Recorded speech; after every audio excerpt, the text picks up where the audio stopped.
এবং আমাকে এক্ষুনি বলা হলো সেটা হচ্ছে যে এই গতবার প্রত্যেকবারই একটি কথা শুনি আমি, যে সমস্ত জিনিসের যেমন দাম বাড়ছে তেমন কাগজেরও দাম বাড়ছে।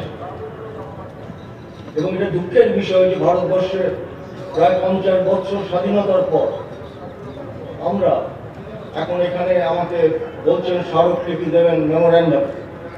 আমি নেব, দেখবো, কেন্দ্রীয় সরকারের সঙ্গে কথা বলবো। আমি শিগগিরই দিল্লি যাচ্ছি অন্য কাজে। কিন্তু এটা খুব একটু দুঃখের কথা যে 50 বছরেও আমরা আত্মনির্ভরশীল হতে পারলাম না কাগজের ব্যাপারে। বরং আমরা দেখছি পশ্চিমবাংলায়, আমি দেখছি যে বড় বড় কাগজের যে কারখানা ছিল সেগুলো বন্ধ হয়ে গেছে।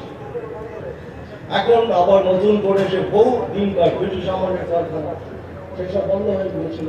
এখন নতুন করে সেই কারখানা আমরা খুলেছি অল্পদিন আগে, 3টে কারখানা খোলা হয়েছে।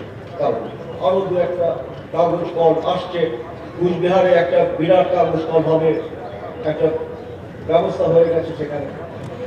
এবং তারা কাঁচামালের জন্য তারা আমাদের কাছে জায়গা চেয়েছে, গাছ লাগাবে, সেখান থেকে কাঁচামাল আসবে। এইরকম হচ্ছে। কাজেই এটা ঠিকই যে আমরা যারা নাকি বই বিক্রি করেন তারাও তো লাভের জন্যই করেন, অতি লাভ না, কিন্তু কিছু লাভ না হলে আর ব্যবসা বাণিজ্য চলবে, তো সেই জন্য তারা করেন। অনেক লাইব্রেরি আমরা তৈরি করেছি, কিন্তু এই লাইব্রেরিরও কত পয়সা নেই। বইয়ের এমন দাম হয়েছে এখন, যদি লাইব্রেরির সাহায্য না পায় আমাদের জেলার মানুষ, গ্রামের মানুষ, শহরের মানুষ, তাহলে সব বই নিজে কিনে পড়া এটা প্রায় অসম্ভব।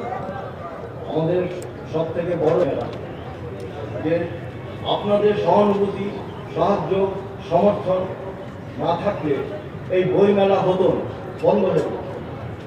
এই আপনাদের উৎসাহ আছে বলে, আপনাদের সমর্থন সহযোগিতা আছে বলে শুধু কলকাতার মানুষ এখানে আসবেন না, জেলা থেকে অনেক মানুষ এখানে আসবে এই কলকাতার এই বই মেলার কারণে। খুব সুনাম অর্জন করেছেন এরা, এই বিষয়ে কোনো সন্দেহ নেই। কাজেই আমি আশা করব যে আপনাদের সেই সাহায্য, সহানুভূতি যা আমরা বিগত দিনে পেয়েছি, আগামী দিনেও আমরা সবাই মিলে পাবো। আর আমি আমাদের বন্ধুদের বলছি যারা এই বইয়ের ব্যবসা ইত্যাদি করে, তাদের আমি President of the Commission of Books and Appeal, Your Excellency, Dr. Matador, ladies and gentlemen, dear friends.